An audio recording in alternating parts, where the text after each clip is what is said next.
hello to the super cool people, and for super cool people we have a super amazing session on cell for class 11 in between, of course, as far as I know, I'll be also including some of the main questions for need for the cell that are being frequently asked, or those who have been those which have been asked in the recent years, because I've been practicing, so I have whatever idea. So I know that none of us can, bear the delay when it's related to biology. For all the biology lovers, here I am with the basic, structural, fundamental, functional unit of life. Now, this is not only the basic unit of life, this is the basic unit of biology, and probably that's why in your school you have been first taught about cell and not about the living world, because this is the structural unit of living world. If you would have read living world, you must have heard that cellular organization is the defining feature for living and non-living. That is, on the basis of this, that whether there is a cellular level organization among the organism or not, you can differentiate whether that particular thing or thing is living or non-living. So anyhow, let's not cook up the stories and begin up with the chapter cell. So I think the first thing you see on that reference page, the first thing we have been talking about, the structural, the basic, the fundamental, and the functional unit of life. Now, I don't think I need to give you any reason for calling the cell these units of life, because we have been studying about this since class 8th, and if you have not, you must visit my complete channel, because I have also uploaded the video for class 8th cell that was done few years back. Anyhow, so structural, fundamental, basic, and functional unit of life. And here I would like to add up one statement, that all the functions performed by the living organisms are sum total of all the functions that are being performed by the basic unit of your life, by the structural unit of your life, that is the cell. Now, in the starting, I have written some scientists named Robert Hooke, Anton von Leeuwenhoek, Robert Brown, and then I have written DCLC. What is this? What is this DCLC? This is nothing, but it's Robert Hooke had discovered dead cell. Anton von Leeuwenhoek had discovered living cell. That's why in front of Anton von Leeuwenhoek we are having LC, whereas if we are talking about the Robert Hooke, then we have written DC, that is the dead cell. Are we clear till here? Because you need to learn each and every scientist name, because this is very important when we are talking about NEET or anything. Okay, not NEET or anything, definitely for NEET it is important, and in school exams it might or might not be considered. So I think we have learned this much. Robert Hooke had discovered dead cell, Anton von Leeuwenhoek had discovered living cell, Robert Brown had discovered nucleus. अब आ जाते हैं cell theory. So when we are talking about cell theory, there are two main scientists here involved, though they are said to be main, but when when you are gonna dwell further, you are gonna notice that the main scientist hasn't been taught about in class 8. So let's talk about Matthias Cledden, who's a German botanist, and Theodos is the British zoologist. So in the years 1838 and 1839, in these two consecutive years, these two scientists had discovered few things, and then they had formulated the cell theory. Now, before going on to anything like further, I think I should not only tell you that they discovered something, I need to tell you what they discovered, no?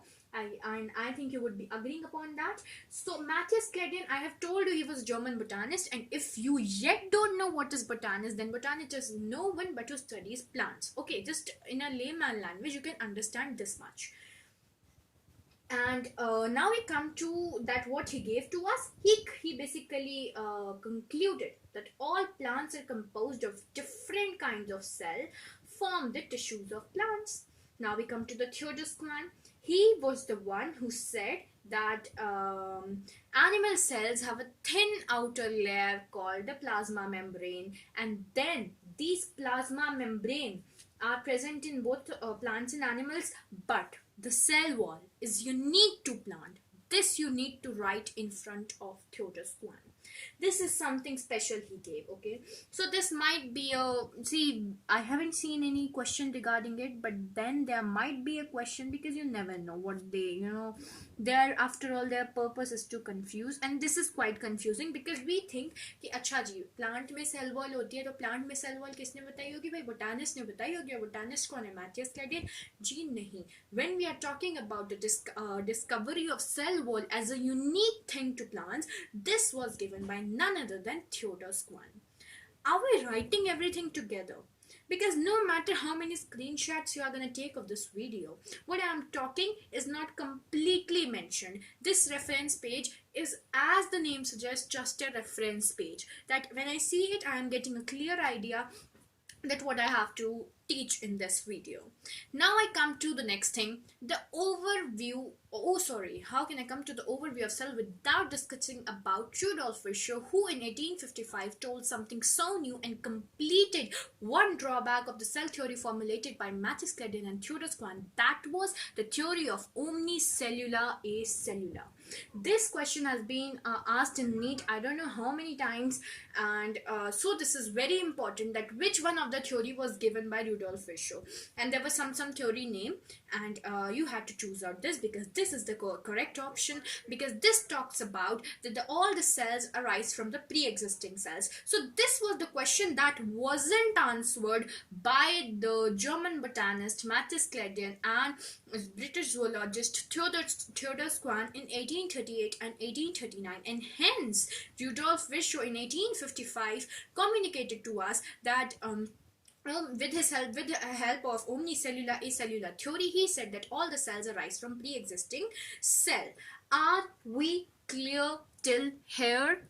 And are we together till here? See this portion and all the things I have said till now, I think you should note it. And if you want, you can just simply make out some flow charts and some things, but you have to write. Okay. Now we come to the overview of cell. See guys, I have written heading here, but to be honest, I haven't discussed much about the overview of cell here. I've just written one thing: dense membrane bound structure called nucleus are present in the cell, in the cytoplasm, that have chromosomes, and those have genetic material DNA, deoxyribonucleic acid. I hope we don't know this much. And chromosomes are present in DNA, which are responsible for the hereditary characteristics of the next generation from the parent cells. So this question is not going to be asked to you, but since you have pursued for biology, I think this is something you must know. Now we come to the cells. We have talked about the nucleus. Okay, now this, see, though nucleus is the brain of the cell, I must mention this is something we all know. Okay, this is very common to us. But then also the well-defined nucleus and not so well-defined nucleus. On this basis, on these contrasting characters, we have differentiated organisms into prokaryotics and eukaryotics. Now, see, I think I'll be providing you the better, just in a one sheet, just like this one sheet, I'll be having this complete division of prokaryotics and eukaryotics. But then for this video, I'm just trying to give you some basics, okay, because this is your just introduction class. So I have tried not to include much material in this. Now, when you're talking about prokaryotic bacteria, then we have blue-green algae, mycoplasma, PPLO. Okay, these are some examples of our prokaryotic cells. They do not have well-defined nucleus. Okay, that is the nucleus membrane and all this you won't be able to observe. Now, in addition to the circular DNA, this is a very important question, and this question can be asked to you in your school exams as well as your competitive exam, and even might in NEET, because since I have not looked much paper of NEET in till now, so I cannot tell you whether they've been asked or not, but I am putting my constant effort. So as I'll get to know, I'm gonna put the same thing in the comment box, okay, so you can have a look at that. Now, so in addition to the DNA, circular DNA outside are called plasmids. Okay, so ये English बड़ी टूटी फूटी लिखी हुई है because I just wanted to give a reference. Again, this is a reference sheet. Okay, so I'll explain you what I'm trying to say. Now, in addition to the genomic DNA, okay, so anyone here who can answer me what is the genomic DNA? Do we know what is the genomic DNA?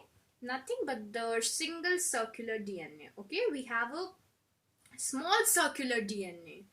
Okay, and this is known as plasmids. They do nothing but they confer some unique phenotypic characters such as resistance to antibiotics. अब इस point को आप लोग ना, अगर if you have any marker, if you have any special black pen, pencil भी है तो बस उसको उससे मार्क कर लो, बिकॉज आगे मैं आपको कुछ बताऊंगी जो I think is very important when we are talking from the perspective of competitive exam. Cell envelope, cell and modifications. I don't know how much visible it is to you, but let me give a try. Okay, so now it is visible. Now cell envelope and modifications. सबसे पहली बात तो ना इनके पास होती है बिल्कुल chemically complex cell envelope. फिर उसमें आ जाते हैं हमारे तीन part, glycocalyx, cell wall and cell membrane. Glycocalyx, cell wall, cell membrane or the plasma membrane. Now your glycocalyx is made up of mucopolysaccharides and macromolecules. And what does this do? This also helps in addition. Your glycocalyx helps in addition, and this differs in thickness and chemical composition in the different bacteria.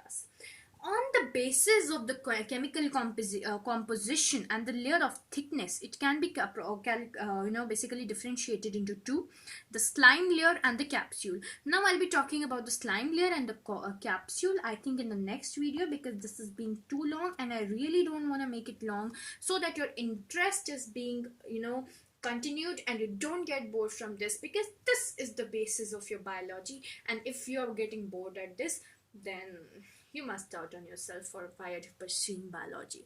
Anyhow, let's not get demotivated, let's not get depressed, because we are here to attain something. We will attain and only then go back. So slime layer and capsule will be discussed in the next video. We are also going to talk about mesosomes, the function of mesosomes, and then we are also going to talk about some few of the questions of NEET. All the best, join me back soon.